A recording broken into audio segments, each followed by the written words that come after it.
All right. Hello, everyone. Good afternoon, good morning, depending on where you're at in the world. My name is Jeff Rossio. I'm the manager of digital marketing here for Harvey Performance Company, and just want to welcome you all into this webinar today.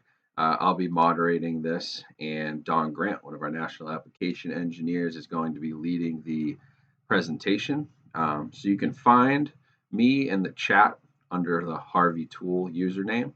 We also have several application engineers, including Adrian Hart and Reese Trotter, who are in the chat to help answer any of your questions as we go. And then any more involved questions, Don will answer at the end. I'll be feeding those to him. So please use the chat. That's the best way to communicate with us throughout this.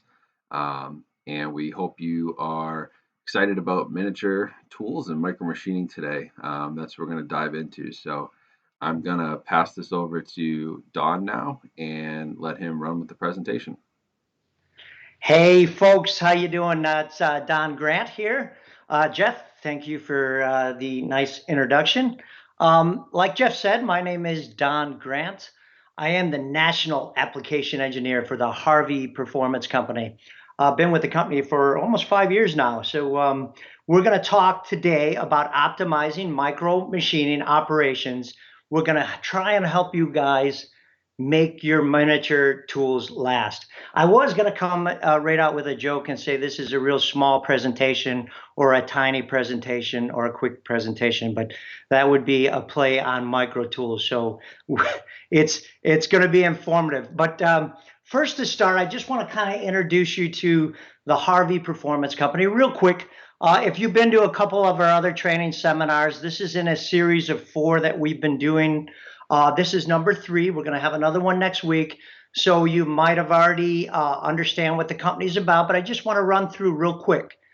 So the Harvey Performance Company is basically 3 brands is what we have. It's not basically, we incumbent 3 brands that we support and sell. The first one is Harvey Tool, which kind of takes this presentation to another level. Harvey Tools, your miniature end mills. 23,000 SKUs in stock at all times of miniature tooling that you can use in your applications, which this seminar is going to kind of cover. Helical Solutions is high performance, but a little bit more your larger end mills. We kind of start at 1/8 in diameter and go up to, believe it or not, 6 inches in diameter. And then Micro 100, which is your miniature boring tools, your miniature grooving tools, your micro tooling for more your lathe and your Swiss stuff.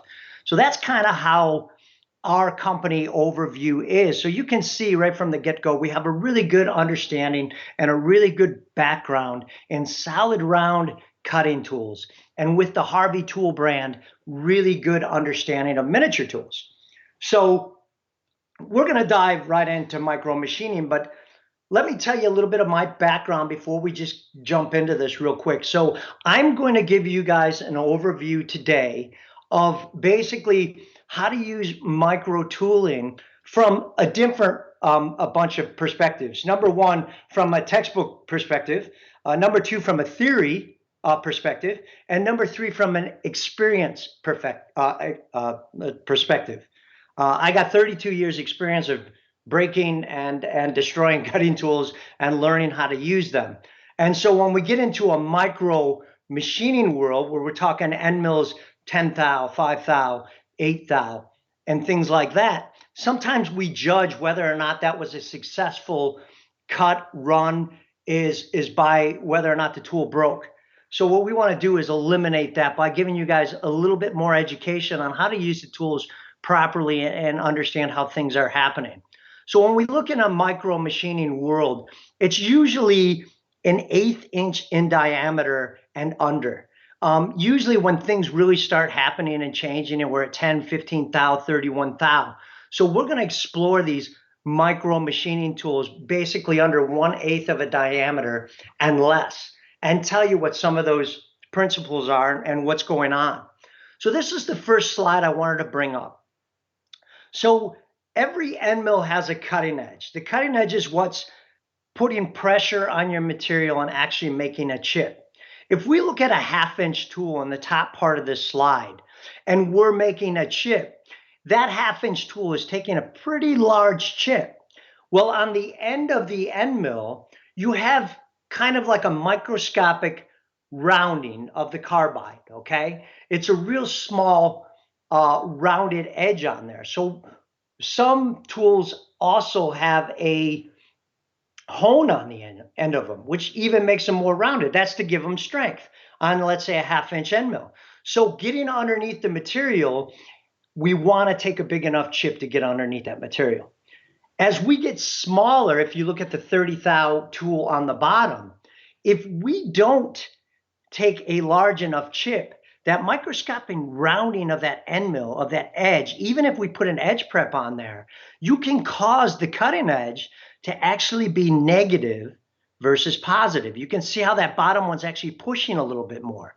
So I want you to understand throughout this presentation, just like you can rub an end mill to death on a 1/2 inch end mill, when you start rubbing with a miniature end mill and you start putting a negative cutting edge on the end of that, you're actually doing a lot more damage than you're doing good. So be mindful with the material that you're actually cutting, that you're taking the optimal chip load for your axial and radial depth, but you will have more of a negative effect on the end of that smaller tool because that radius is more exaggerated when you get into chip loads down in the tenths and in the millions in some cases. So when you're talking micro cutting tools, deflection is the killer. I mean, that is what we're doing. As the tool gets smaller, the deflection gets worse, right? It gets smaller, the smaller the force it takes to move the tool and deflect the tool. If we're running a 1/2 inch tool or a 3/4 inch tool, that tool takes a lot less force to deflect, right? So think about this real quick. If you double the diameter of an end mill, and you can use this in larger diameter tools or even smaller ones, but if you can double the diameter of an end mill, it will result in 16 times less deflection. So taking a 31 thou end mill and jumping up to a 62 thou or a 1/16 from 1/32, you are going to get 16 times less deflection in theory. If you double the length that's coming out of the holder, this will result in 8 times more deflection. These two things are really good to keep in mind. And I love starting out with this kind of after we talk about the cutting edge and things that are happening on the end of it, because be mindful when you put that micro tool in the end mill. Take a look at the material you're actually cutting, the print that you're using. Try and get the largest diameter tool that you can use and make sure it is sticking out of your holder the least amount. So that means if you're using toe clamps, if you're using something like that, it's very imperative and very important on a micro tool to make sure that we minimize the hangout out of the spindle and make sure we're going with the largest tool possible. That's number one, right? Deflection is going to be a killer. Anything that's going to push your tool, especially when you're using solid carbide end mills. We're not even going to talk about ceramic when it comes to miniature because that's really going to be issues. But when you're using solid carbide end mills, the tool is going to deflect. If the tool deflects greater than what the force of the strength of that carbide is, your tool is going to break. And that's where we're getting the break-in. So if we put an end mill, a micro tool in the spindle, and we run this and it breaks on the first pass, right away we got to start looking at deflection. We got to start looking at the force of the cutting edge. We got to start looking at that chip thickness, because what it's doing is it's pushing the end mill in a direction past its point of deflection and it's breaking. So how do we fix some of those issues, right? Core strength is key in a micro end mill. Core strength, right? So what gives you core strength in a micro end mill? Flute count. Number one, if we take a look at the flute on the left, it has minimal amount of flutes, 3 flutes in there. When we have 3 flutes, what we're doing, because we have 3 flutes, is we're creating chip space and we're creating chip room, okay? What we're trying to do with a micro end mill is we want to reduce the deflection. So one of the things that we can do is try to find a micro end mill, whether it be a 31 thou, a 15 thou end mill, a 16 thou end mill, with as many flutes as possible. This is going to give you a bigger core strength, a larger core strength, and help that tool add strength and create less deflection. Okay, so there's some things that go with that we're going to dive into a little bit, because we're talking about flutes, we're talking about core strength right now, but you might be thinking, if you have end mill experience with maybe larger diameters, it's like, well, Don, we're talking flutes, we're talking core strength, but we're talking, I need to get the chips out and I need to be productive and I got to make sure that end mill is getting my cycle time and everything. How do I combat all those issues if I'm looking for core strength? We're going to dive in a little bit further here about how this core strength is going to be way more beneficial for the life of your end mill as it would be for chip evacuation. Remember, this whole thing is on micromachining. It's a different world with micromachining. It's not the same as if you're cutting with a 1/2-inch end mill. So we can't think the same in order to be productive. How do we normally learn these things? We learn them by going through the end mills and breaking them, making adjustments, and getting the best life out of your tool. We're here at Harvey Performance to try and help you if you're new to micromachining or if you're having a lot of problems, so you don't damage those tools, you don't spend that cost. So again, I want you to keep in mind as we're running through this presentation, core strength is key. So let's not worry about that flute count too much right now. Tooling tips. First tooling tip I can throw at everybody on the call for micro tooling. And again, I said I was a national application engineer, so I've been called into a lot of applications at the spindle with micro machining. And the number one thing that I see out there is the tools break before we even get them in the spindle.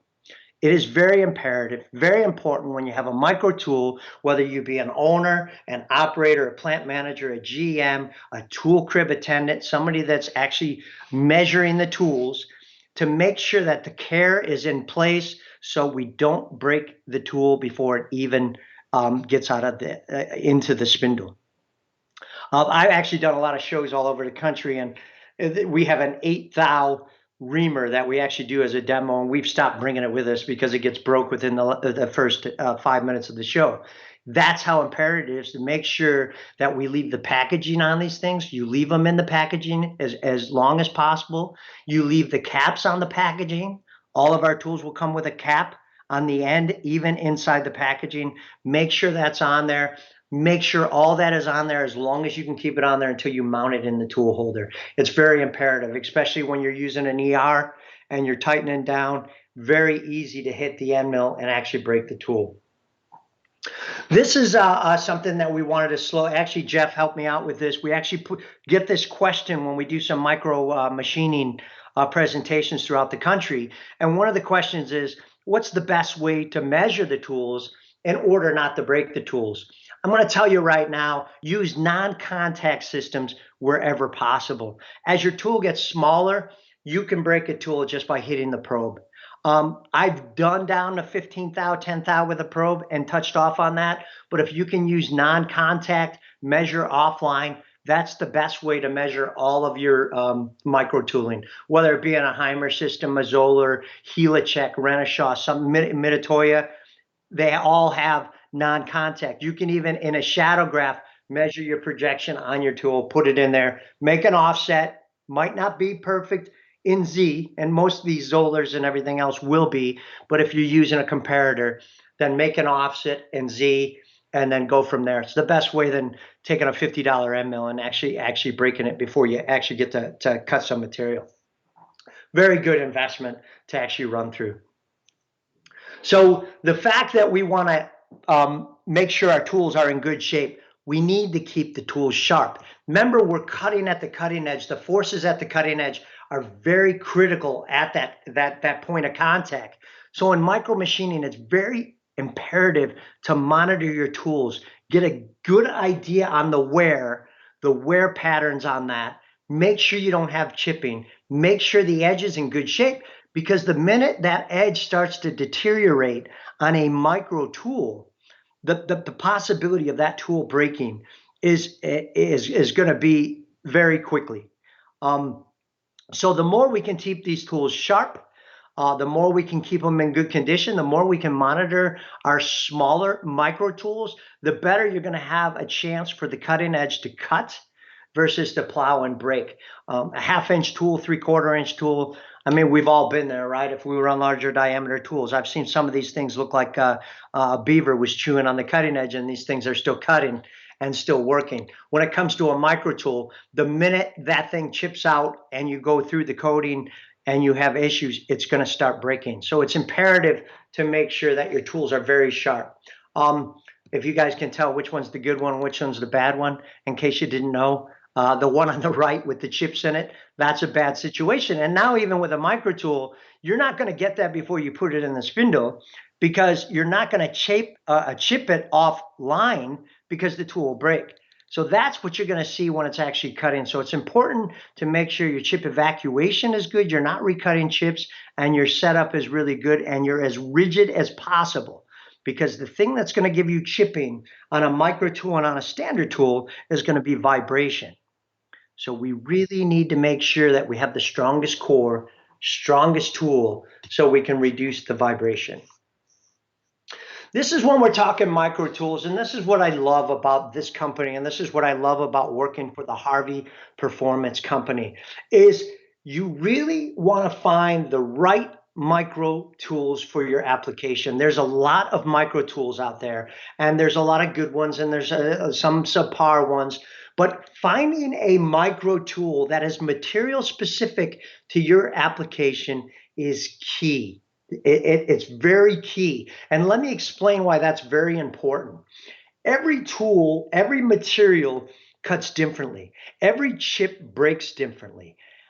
It is important to make sure that the right helixes, right geometries, if you're not sure what those things are that I'm talking about, we actually did a seminar 2 weeks ago. It's called Cutting Tools Explained. Please go back, find it on YouTube. Watch that. That'll explain what helix angle does, what diameters do, what core strength, and all that does. But it's important to make sure that the end mill you're using for those materials, especially when it comes to a micro tool, is dialed into the geometries that you're actually using, so it cuts freer and you have less of those issues. We have material specific and exotic materials, hardened steels, medium alloys, free machining. They're different materials because they're different geometries on those tools, because each one of those materials cuts differently. By the way, if you're interested in exotic alloys, super alloys, heat resistant alloys that you see we have tools, we are doing a seminar next week, next Thursday, that I think has really good content about exotic alloys. So please look forward to that. We'll send the link out and you guys can join that one as well. But that's a good one on exotics. But finding things with the right geometries on your end mill for miniature tools is part of the key, right? When available, opt for variable helix and variable pitch end mills. We're using micro tools. So when we're using micro tools, we're going to have elevated RPMs, because RPM is based on surface foot, and surface foot is based on diameter. So if you think about that, as the diameter gets smaller, the surface foot will go up. Therefore, the RPM, well, the surface foot won't go up. The surface foot will remain constant. The RPM will go up. So as the RPM goes up, we get kind of more of a harmonic effect, right? Harmonics in an end mill, whether it be large or small, creates vibration. Vibration creates chatter. Chatter creates all this fatigue on the cutting edge and premature wear.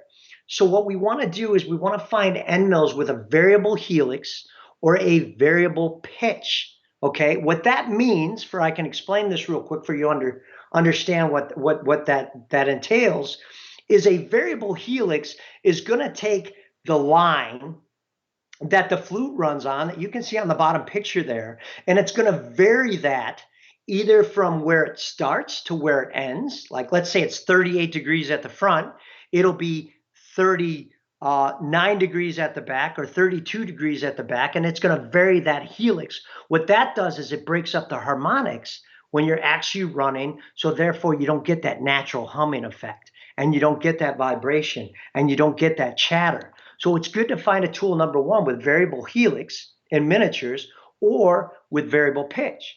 Variable pitch is where it takes each one of those flutes and it varies them so they're not symmetrical. So if each one on a 4 flute is 90 degrees apart, it would be broken up to 88.2 degrees, 91 degrees, 90 degrees. So as the tool's running at elevated RPMs, it's breaking up those harmonics. And if it's breaking up those harmonics, it's helping the tool stabilize and not chatter as much. And therefore, you can get better tool life out of these tools.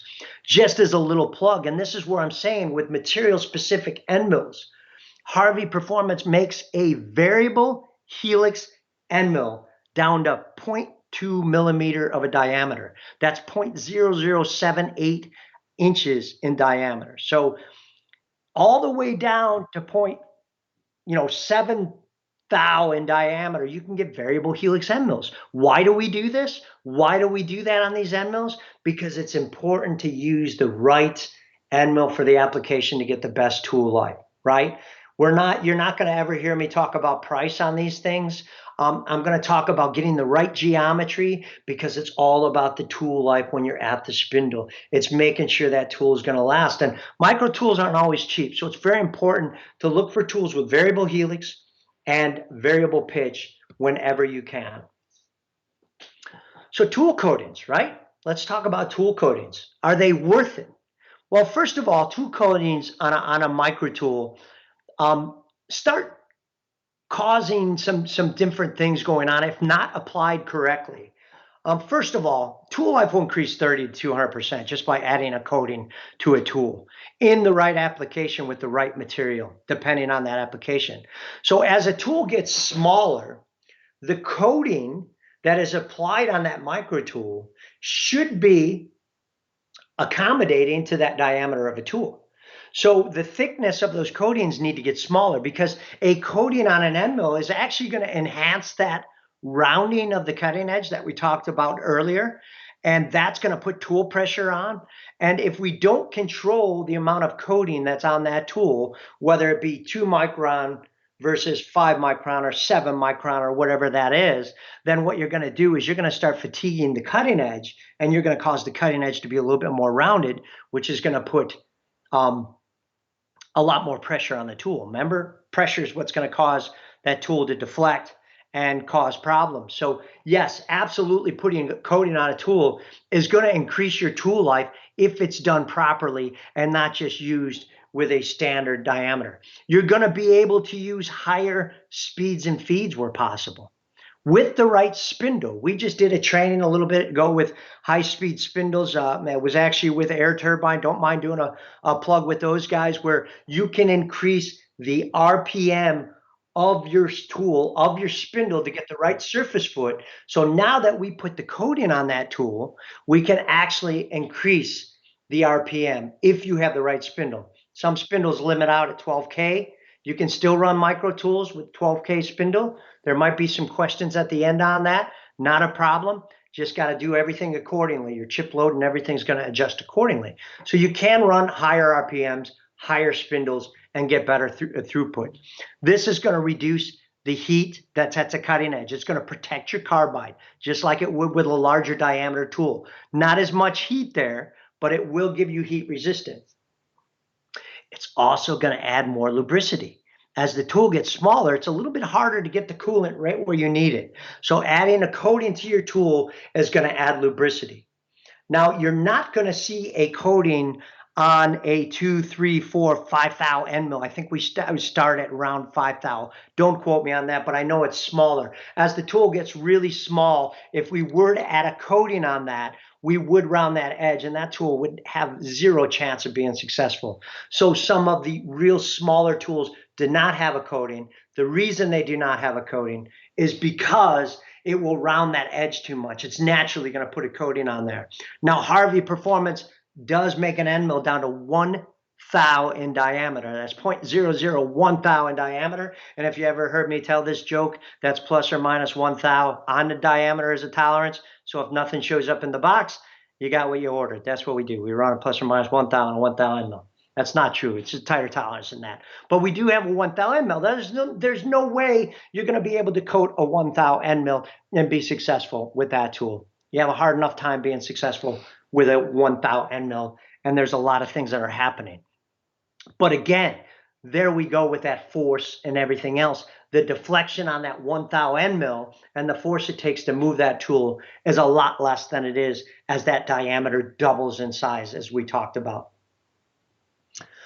So machine tool and operations is the next thing we're going to kind of talk about. Use high RPMs where possible, right? Surface foot is on the end mill is based off the diameter of the tool. As the tool gets smaller, it wants to spin at elevated RPMs in order to control the heat at the cutting edge. Let me just give you a real quick overview on surface foot here, real quick. So a surface foot, we all know if we run end mills, we run drills, we run reamers, everybody recommends what surface foot to run on those tools. Surface foot is something that was created way back in the day with cutting tools when it started with high-speed steel, when it started with even carbon steels on cutting tools. It basically says that this is the surface foot we need to run on this diameter in these materials to get the heat at the end of the cutting tool and in the chip to plasticize the chip and to anneal the chip to remove it from the material, okay? So if we do not get the right surface foot that we're looking for, we have reduced tool life. So if we're recommending a 1/2 inch tool and we want 250 surface foot and we do the calculations, and if you want, the calculation is right here. It's a simple one. There's a lot of software, Excel spreadsheets. We have a Machining Advisor Pro software, really good, that we'll get to at a later date, really good software that calculates this. But you basically take the surface foot that's recommended, multiply it times 3.82 and divide it by the diameter. That's going to give you the RPM. The RPM at your spindle is controlled by your surface foot. Now, as your tool gets smaller, and we run an 031 diameter tool and use the same thing as 250 surface foot and divide it by the diameter, look where the RPM goes. So in order to run that 250 surface foot, now again, remember that 250 surface foot that Mr. Grandt or Mr. Harvey Performance or Mr. whoever is telling you to run that tool is a recommended surface foot for that chip to get the right amount of heat in it, to plasticize, to make it weaker, to not put the heat into the cutting edge of the tool. And so anytime you can get the recommended RPM, whether it be with a speeder head, whether it be with a high-speed spindle or whatever you can do, that is going to help you get tool life with a micro tool as well. So understand how surface foot works. Now, this doesn't only equate to tool life, right? Because RPM is also based with inch per minute. Inch per minute is how fast we're going to run the tool. So if we can increase the RPM with the surface foot, take care of our tool, get the right heat at the cutting edge, we can also increase the inch per minute, which is from the inch per tooth. I know I'm talking in circles, but believe it or not, we did a training on this too. So you can go back and take a look at that and we can dive a little bit more in depth. So it's important to get the right surface foot basically when we're running micro tools whenever possible. Now that I said that, is that the only way to run micro tools? Absolutely not. Can you run a micro tool with a 6K spindle? Yes, you can. Are things going to change? Absolutely. You're going to have to scale things down. Is the heat not going to be there? Absolutely. So you got to know you're going to sacrifice a little bit, but that doesn't mean that you can't do it and you can't be successful with doing it. You just have to modify things. You have to modify some cases of what your step over is. You have to modify what your axial depth is. You have to modify what your inch per tooth is. But you can do it on a 6K spindle. You can run micro tools on a 6K spindle. Tool runout. Tool runout is a killer when it comes to micro tools. Runout is going to lower your tool life incredibly, especially as the tool gets smaller. We talk about this with larger tools. This is exaggerated when the tool gets smaller. A ship load that you're taking per tooth is going to be a lot less with a micro tool. So the more that tool runs out, which means TIR, It's judged by TIR. So TIR means total indicator runout, which is what's running out on the spindle. If you look at this, for every 1/10 of TII, you're losing right around 10% tool life. So as a tool gets smaller, that is exaggerated. If we take a look at how much a micro tool is actually hanging out, these are some of the usual suspects of what the problem is. Number one, you're going to look at your holder, right? You're going to look at your system you're using. Are you using shrink fit?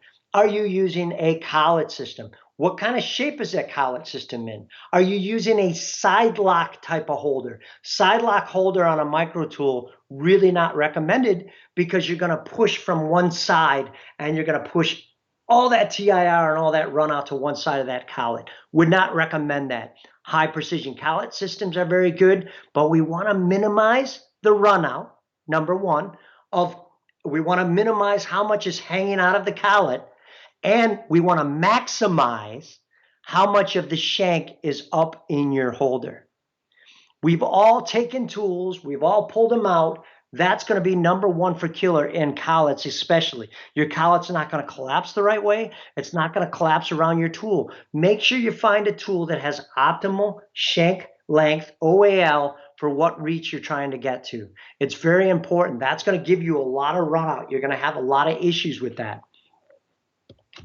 So you can see improved shank contact is going to give you better support. It's going to give you less run out. Make sure you look at neck down tools. We offer a lot of neck down tools, long reach tools. You want to get the optimal reach for what you're doing. Short tool shank grip is very detrimental to tool life. Again, usual suspects, collet, like I said. Collet, don't maximize your collets either. Make sure you use the right diameter collet for the tool you're actually using. Very important to make sure that the collet, they won't collapse right. So if you look at tool run out in this next graph here, it's exaggerated. So every flute that runs and takes a cut, whether it be 5/10, 3/10, 1 thou, the run out is going to create your scallop height or your RA, your roughness average. So as that runs out, if you look at the bottom, each one of those teeth are not going to cut evenly on the surface. So it's going to equate to a couple things, right? It's going to equate to bad tool life, poor tool life.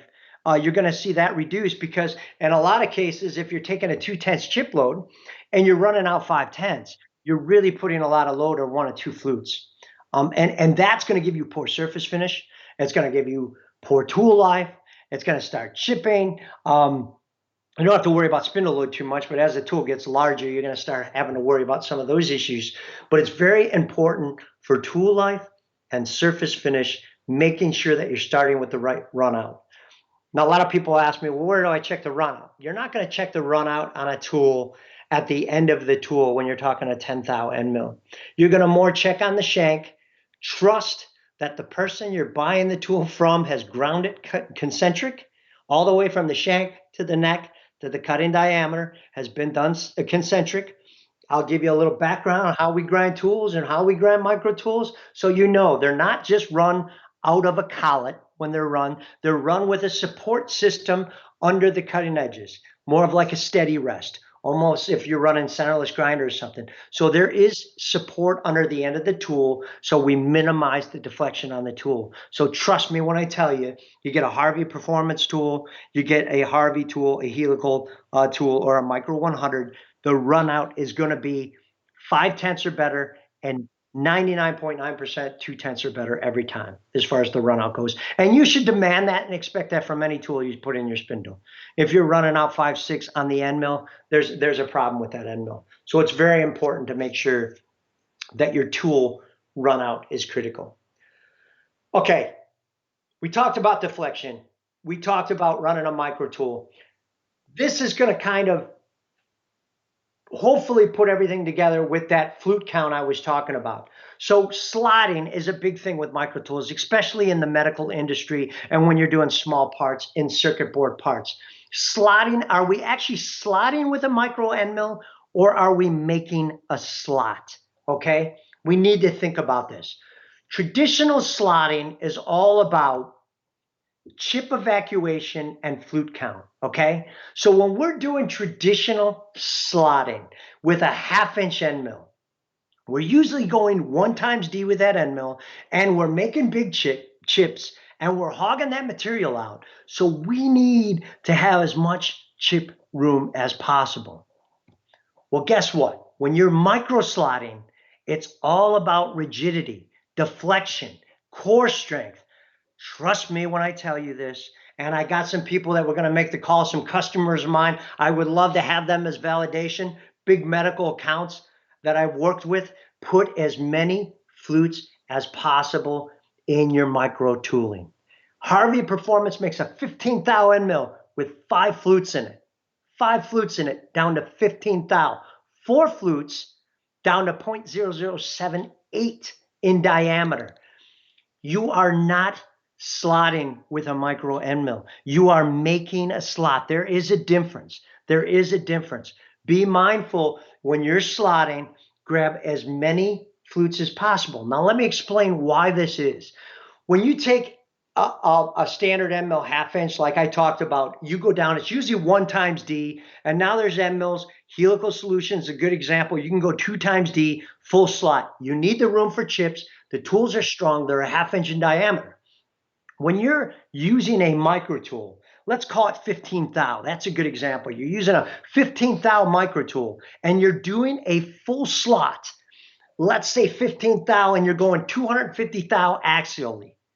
I know there's people out there probably going, are you kidding me? 250 thou axial and 15 thou diameter? No way, it's not going to work. Well, first of all, you're not using that end mill like a slotter. You're not going to drop that thing down 1 times D. Now you're going to probably do a 1 thou, 2 thou maybe axial depth per pass. Now you're going to increase your feed, so don't get scared about cycle time. There's ways to combat that because we have more flutes, we have more rigidity, and we're going to put a corner radius on there.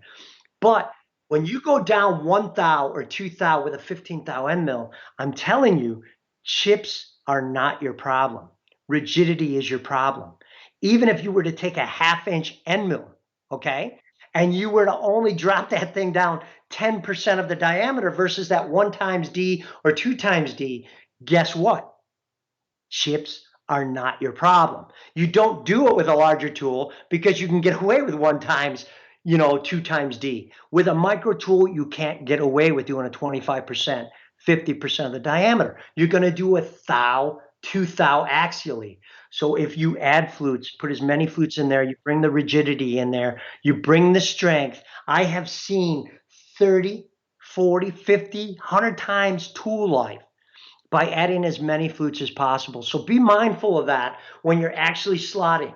Don't use that mentality. And if you see my hands here, my hands are moving all over the place. I know we don't have video on it, but use that mentality that you're not slotting traditionally. You're looking for strength. You're looking for core strength. Another way to combat issues with a micro tool breaking when you're doing full slotting. And this is a normal thing, right? It happens all the time. We're always putting slots in micro tool. A lot of medical components, a lot of aerospace components, a lot of space and navigation, a lot of oil and gas, a lot of circuit board stuff. There's small slots, small micro tools.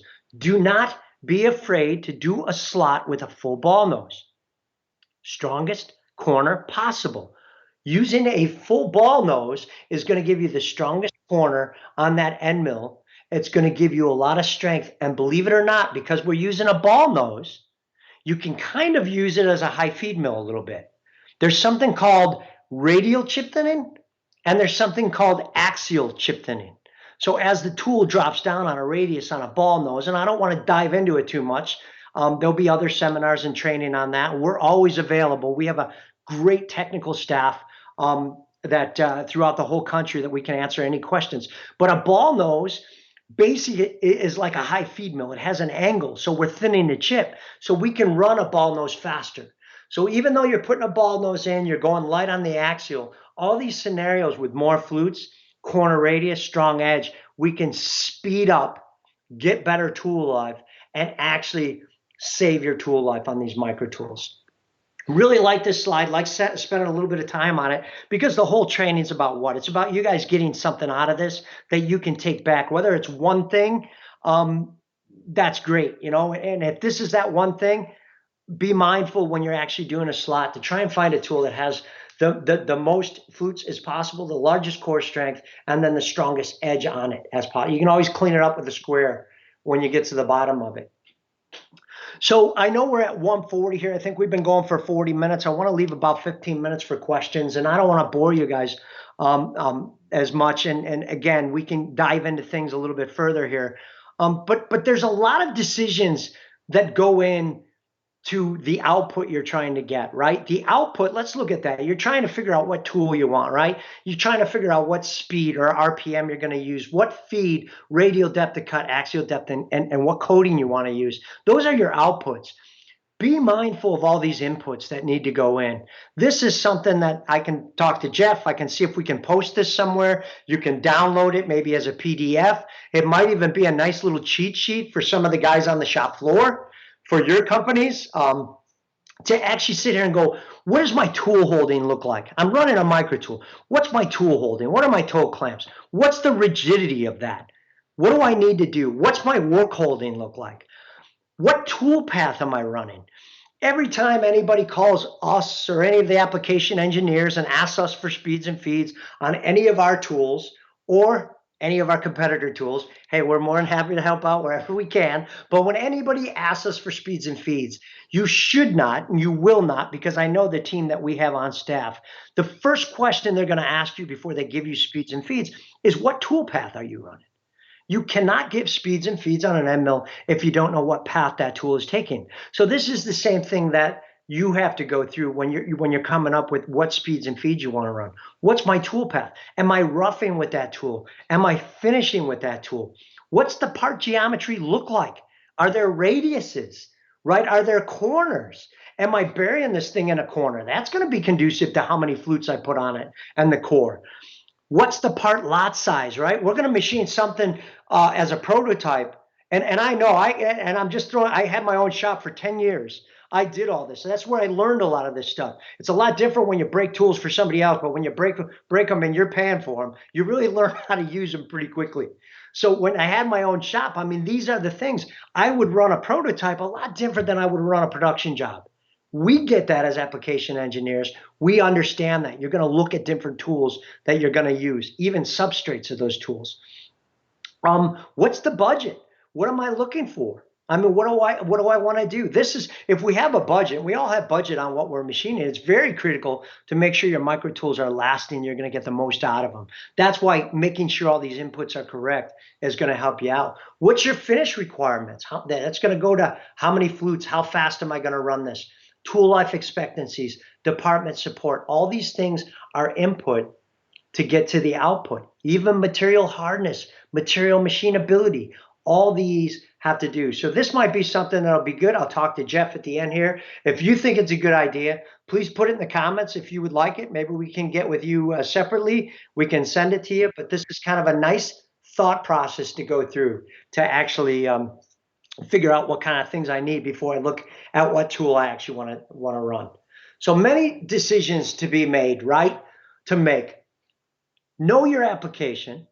Know your material. I always say in all these things, know your material, right? And that's not just it's 304 stainless, or better yet, let me go back one. It's stainless steel. Well, what grade of stainless steel is it? It's 304. Okay. Is it hardened? Is it what's the condition of that? Is it quarter hard, eighth hard? What is the condition on that material? It's important to understand this because getting optimal speeds and feeds is going to help you from breaking your tool the first time out of the gate. Machine condition, tool holder condition, tool choices.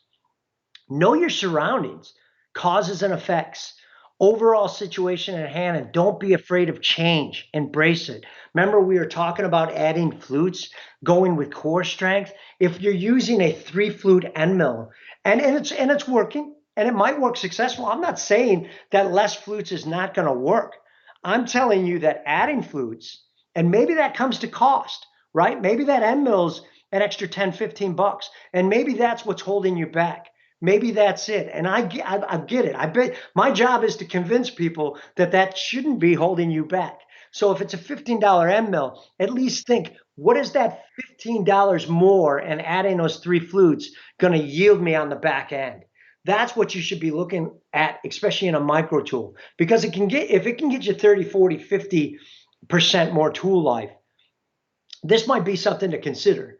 And we can help you with that too as well, but it's not all about the cost of that tool. So I love this saying, don't waste time learning the tricks of the trade. Instead, learn the trade. And everybody that's on this call, everybody that's been taking these training is learning from what somebody else's expertise, right? Somebody else's experiences. There's probably so many people on this call that I could spend time with that have an experience in different avenues that I could learn from. We all can learn from each other. So I appreciate everybody being on this call, learning from our mistakes, learning from things that we know, things that we see in the field, and things that we can back up at the spindle that hopefully help you be a better machinist with micro tooling. And with that, I'm going to leave it to Jeff. Hopefully we got some questions. I'll be more than happy to answer anything. Hopefully the guys that are in the chat have answered those. I appreciate your time. Jeff, I'm going to turn it back over to you, sir. Awesome. Thank you, Don, for another excellent presentation. We did have a couple questions that have come in, and if anybody right now does have more questions, this is a great time. You've got Don here with all of his experience for the next 15 minutes or so. So please, any questions that come up, please throw those in the chat, and we'll have him tackle those. First one that came up was going back to tool touch-offs. How small do you think is safe to go with like a typical Haas OTS probe, the optical tool setter? What's a recommendation on that? Yeah, I'm going to say a 30-second. I'm going to say 031. I think that's probably safe. I've done it with some drills. Now here's the thing. Okay, let me throw this at you. You're asking about diameter and touch off. Diameter and deflection is based on what your length of cut is too as well. So you might be able to go smaller, 15 thou, if you have less of a length of cut. So the 31 thou I like with maybe 2, 3, maybe 4 times D up in there. Okay, but as your length of cut gets longer, that's going to be harder and harder because you're going to get more deflection on the tool. So be mindful. If you're 2 times D with a micro tool, you might be successful down to 15 thou, but using a Haas probe touch off.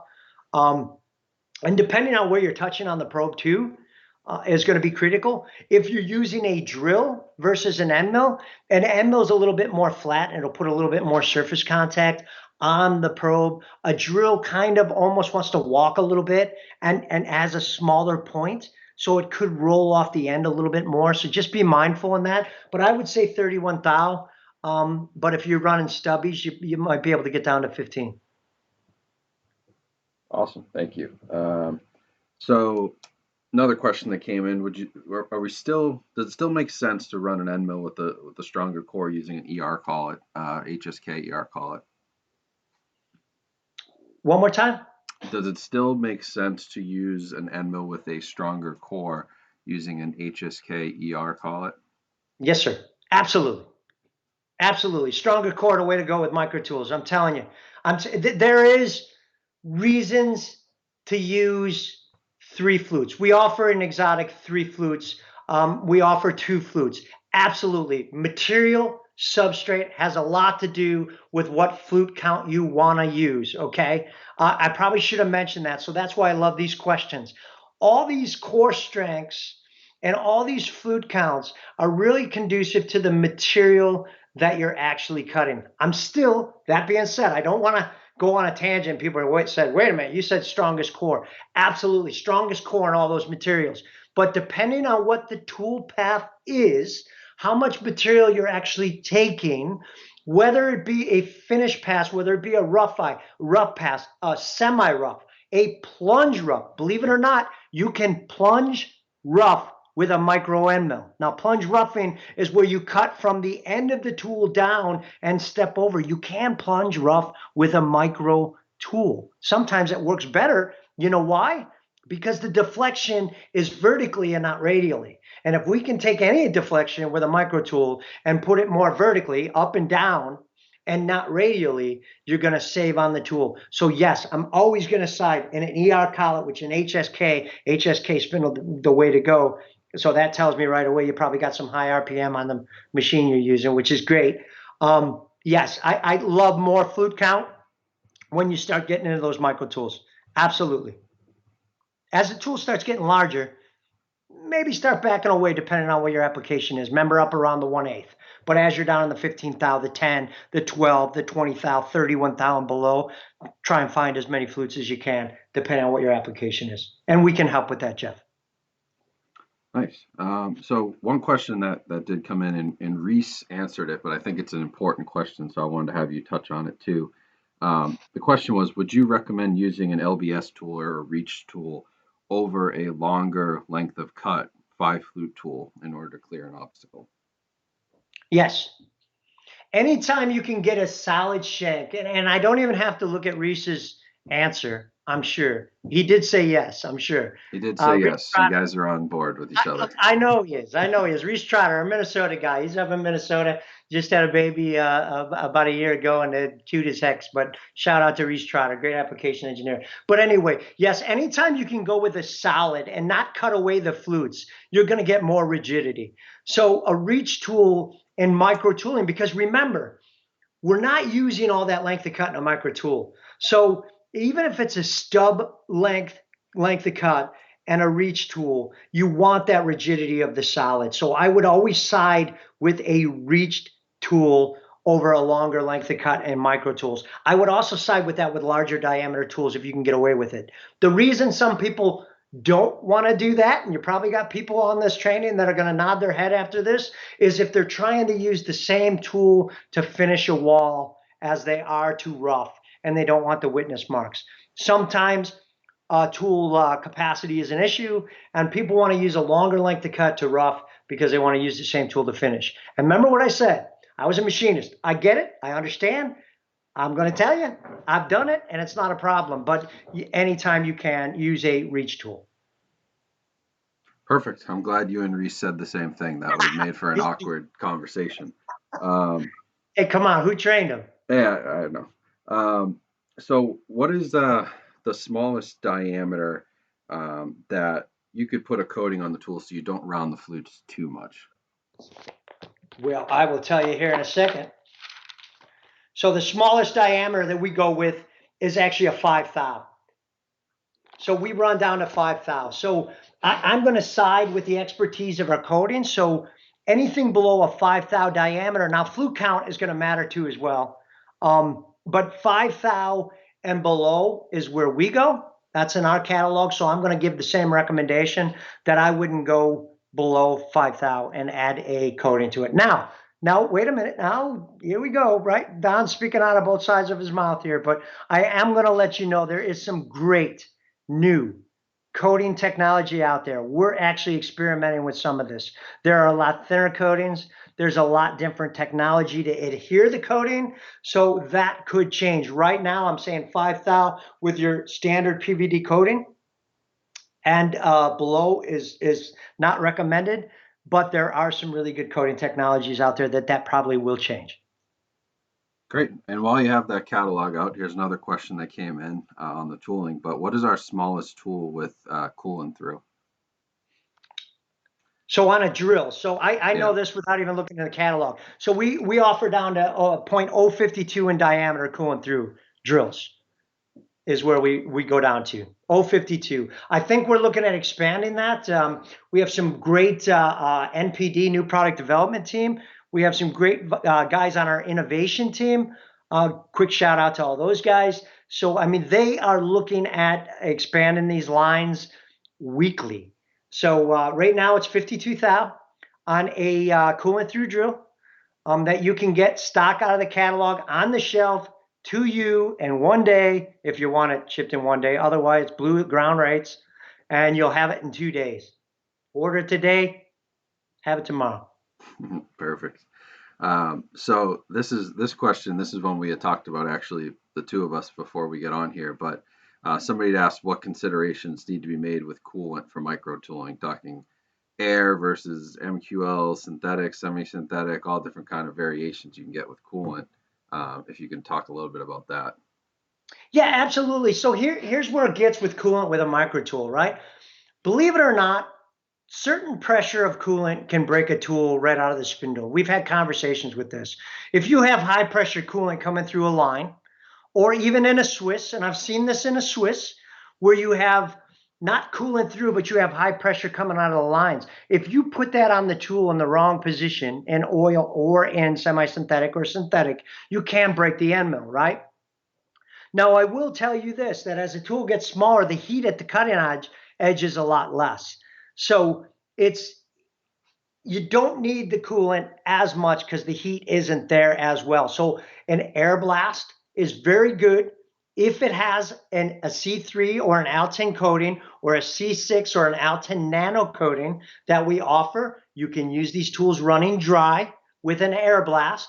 Works fine. A flood coolant is okay as long as the pressure isn't too high and on the end of the tools.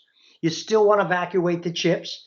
An MQL system, which is really good and more prevalent with micro tools because you see a lot more Tormax and a lot more benchtop mills and stuff like that that don't allow coolant tanks. So I do see a lot more MQL systems. Those are good too because they're adding lubricity. They're squirting the oil on it. They're not evacuating the chips and they're not moving the chips, but they are adding lubricity and coolant. So coolant's another whole subject, but hopefully that answered it. I would just be mindful of high pressure, not coming through, but spraying on the end of your 8 thou reamer end mill because you can break it with that high pressure coolant if it's in the wrong spot. Right, good point. So, question from Thomas Lindum here. He was wondering where the five flute tools were on the website, which product lines. And I did, if anyone's in the chat, if you go to the Harvey Tool website or any of our websites, up at the top by the search, there is the Find a Tool button. And if you click on that application, you can get in and sort. We have a ton of tools. Obviously, 23,000 is not the easiest thing to go through. So we built this so that you can go through by operation, by material, by flute count, and really dive into the selection we have. But if you want to talk a little bit about where those tools are at, there were some questions about which lines have those. Yeah, so that's in our hardened section. And I that's a good subject to get into. So it's labeled in our hardened section, but I want people to understand this is the great thing about Harvey Tool. We have some longtime customers, longtime fans, some loyal fans. We have a great Instagram following. So I love talking to the Harvey Nation out there, right? The big old Harveyites.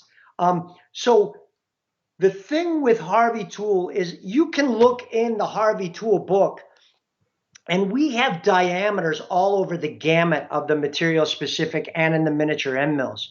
So don't be afraid to go outside of what we're telling you that tool is recommended for your application, if it's the right size, the right length, and the right tool geometry for what you're doing. Again, we can help with that. But what I want to make is the point, we recommend those tools, 5 flute to 15 thou for hardened materials, 45 and above, right? It is a strong tool. It will work on 1018 material in the right application. Don't discard it if you're looking for a 15 thou end mill with 5 flutes and it's the right tool to actually use for that. Same thing with the miniature end mills. We offer miniature end mills from 1 thou in diameter to 120 thou in diameter in 1 thou increments. That's 1 thou increments all the way up. So if you're looking in your material specific and you don't see what you want in the diameter, go to the miniature section. It will be in there. It might not be specific, but I'll tell you, it'll be there. And you won't find it anywhere else. Love the Harvey Knights, the Harvey Nation, the Harvey team out there. They probably know the catalog better than I do. But this is in the hardened section where the 5 flutes are. Now think about why it's there. Because we're adding rigidity as the material gets harder. So we add flutes. That's the design of this tool. But it does work for softer materials too as well. Awesome. If you guys can't tell, Don Grandt just loves his cutting tools. So I hope that's coming across. we got a couple minutes here, but another good question that came in. Do standard radial chip thinning calculations apply the same to micro end mills? Absolutely. Anything less than 50% of the diameter of the tool on the radial step over that you're using is going to equate to a smaller chip than what you programmed. Absolutely great question.